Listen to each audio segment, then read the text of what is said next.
प्यारे बच्चों नमस्कार। आज की ऑनलाइन क्लास में आपका स्वागत है। प्यारे बच्चों, आज हम कक्षा 8 विज्ञान विषय में अध्याय 15 कुछ प्राकृतिक परिघटनाएं कार्यपुस्तिका के प्रश्नों को हल करेंगे। तो जो बच्चे चैनल पर नए हैं या जिन बच्चों ने अभी तक चैनल को सब्सक्राइब नहीं कर रखा, सब्सक्राइब करने, लाइक कर दें और शेयर कर दें।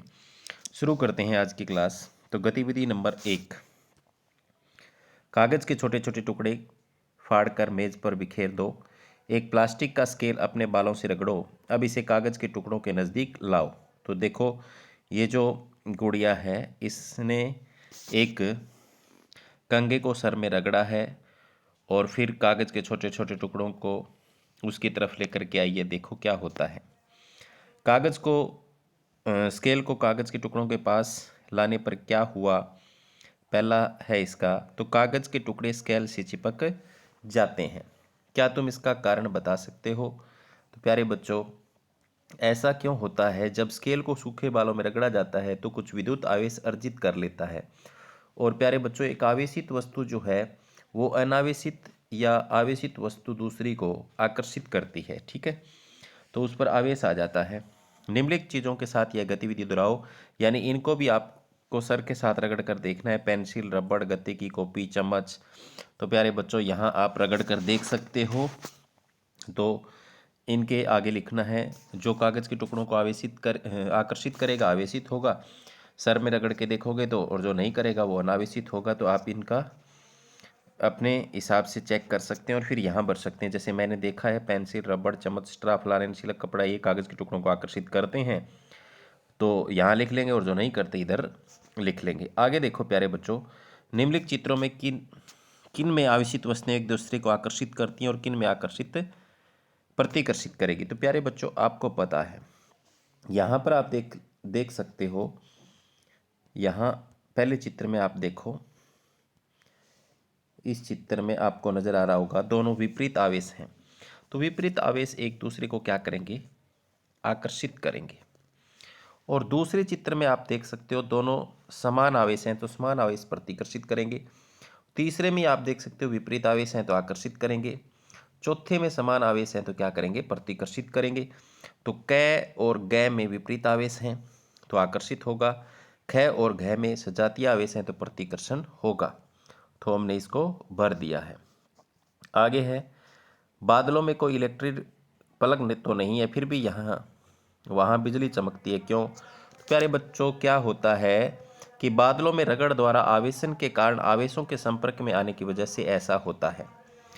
तो तड़ित विसर्जन के समय चमक पहले व गर्जन बाद में क्यों सुनाई देती है, क्योंकि प्रकाश की चाल ध्वनि की चाल से ज़्यादा होती है। इसलिए प्यारे बच्चों, ध्वनि जो है वो बाद में सुनाई देती है और चमक पहले आती है, क्योंकि प्रकाश की चाल ज़्यादा है। इसके बाद में आगे, बिजली चमकने तड़ित के समय कौन कौन सी प्राकृतिक घटनाएं होती हैं।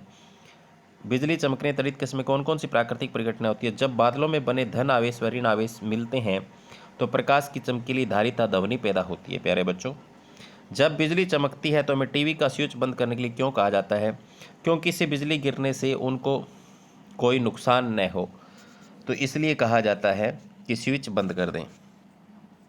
तो आप चित्र में देख सकते हैं प्यारे बच्चों, यहाँ पर क्या है, एक तड़ित चालक लगाया हुआ है और उसको ज़मीन में, उससे एक मोटी वायर है वो ज़मीन में डाली हुई है। तो ये भू संपर्कन कर देता है, यानी बिजली गिरेगी अगर मकान पर तो इससे होती है ज़मीन में चली जाएगी और हमारा भवन सुरक्षित रह जाएगा।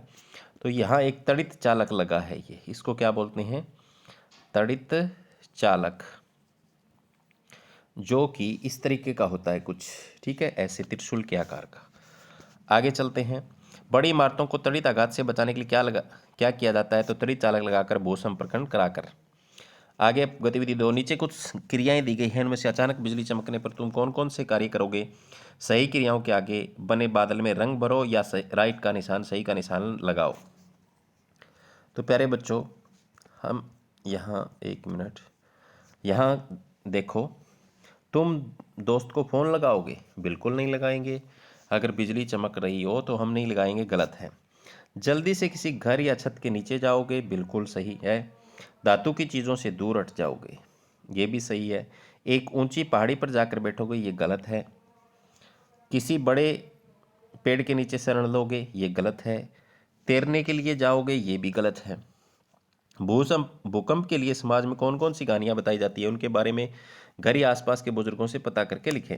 तो प्यारे बच्चों, आपके घर में सुना होगा, आपके दादी जी बताती होंगी कि पृथ्वी बेटा किसी सांड के एक सींग पर टिकी है, जब ये दूसरे सींग पर ले जाता है तो भूकंप आता है। ऐसा कुछ मनगढ़ंत बातें जो है वो बताई जाती हैं। भूकंप आने के कारण चित्र बनाकर समझाओ। तो प्यारे बच्चों, चित्र आपकी जो बुक है उसमें 193 नंबर पेज पे 15.1 चित्र बना लें। तो पृथ्वी की प्लेटों में निरंतर गति होती है, जब वे एक दूसरे से रगड़ खाती हैं तो टक्कर के कारण एक प्लेट दूसरे के नीचे चली जाती है, झटका लगता है, यही भूकंप है। तो प्यारे बच्चों, भूकंप प्लेटों के टकराने से या एक प्लेट के नीचे दूसरी प्लेट के नीचे आने से होता है। आगे है, नीचे बना चित्र किसका है। तो प्यारे बच्चों, ये भूकंप लेखी उपकरण है। भूकंप लेखी उपकरण है, इसमें आप देख सकते हो यहाँ पर एक पेन लगा हुआ है लोलक के आगे, जो नोट करता है भूकंप की तीव्रता को। इसका उपयोग किस काम में किया जाता है। तो भूकंप की तीव्रता नापने में किया जाता है। प्यारे बच्चों, यह उपकरण कैसे काम करता है। तो इस उपकरण में एक कंपायमान छड़ अथवा लोलक होती है, जिसमें एक पेन जुड़ा होता है, जिससे भूकंप कंपन के समय माप हो जाती है। यानी ये हिलता है और उसके ऊपर रिएक्टर पैमाने होते हैं, तो जहाँ तक जाता है उसकी तीव्रता होती है। कितनी तीव्रता शक्ति का भूकंप विनाशकारी होता है। तो 7 रिएक्टर पैमाने से ऊपर का भूकंप जो है वो विनाशकारी होता है। हम भूकंपों का आना रोक नहीं सकते, लेकिन आपदा के कारण स्वरूप को पहचान कर अधिक सुरक्षित इमारतें बनाकर और लोगों को भूकंप से सुरक्षा संबंधी प्रशिक्षण देकर इस विभीषिका के प्रभाव को कम कर सकते हैं।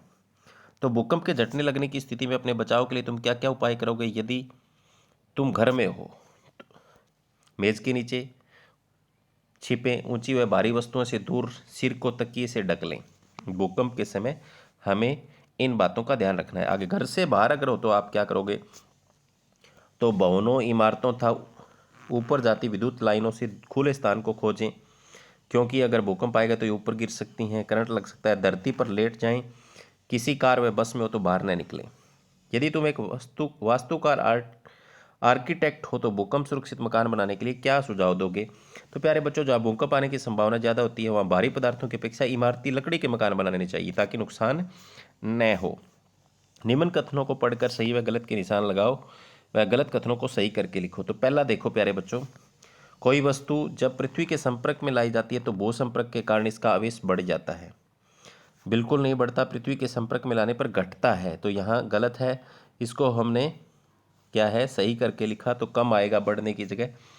आगे क्या है देखो, विद्युतदर्शी का उपयोग यह जानने के लिए किया जाता है कि वस्तु चालक है या विद्युत रोधी। तो चालक है या विद्युत रोधी का मतलब नहीं है। विद्युतदर्शी का उपयोग किया जाता है आवेशित और अनावेशित वस्तु की पहचान के लिए। तो ये भी गलत है, विद्युत रोधी की जगह क्या आएगा, अनावेशित। बादलों में आवेशों के विद्युत सर्जन के कारण बरसात होती है, गलत है। आगे है, प्रेरण द्वारा आवेशित करने पर दोनों ही वस्तुएं आवेशित होती हैं, लेकिन आवेश की प्रकृति विपरीत होती है, सही है। त्वरित चालक भूकंप से मानव के जानमाल की सुरक्षा प्रदान करते हैं, बिल्कुल सही है। नीचे दिए गए कथनों का मिलान करें। तो विसर्जन जो है प्यारे बच्चों वो क्या है, हमने मिलान कर दिया, आवेश की अधिक मात्रा का वायु द्वारा दूर तक प्रवाहित होना। प्रेरण क्या है, अनावेशित वस्तु के पास आवेशित वस्तु को लाने पर आवेशित कणों का पुनर्वितरण। इसके बाद में भू संप्रकरण क्या है, त्वरित चालक की मोटी पट्टी भवन की दीवार से पृथ्वी तक ले जाना। मेघ गर्जन क्या है, त्वरित के कारण चटकने की प्रबल आवाज। विद्युतदर्शी क्या है, आवेश की प्रकृति का पता लगाने में काम में आने वाला उपकरण। तो इस तरीके से हमें इसका सही मिलान करना है। तो प्यारे बच्चों, आज की क्लास में इतना ही। उम्मीद करता हूँ कि आपको समझ में आया होगा। धन्यवाद।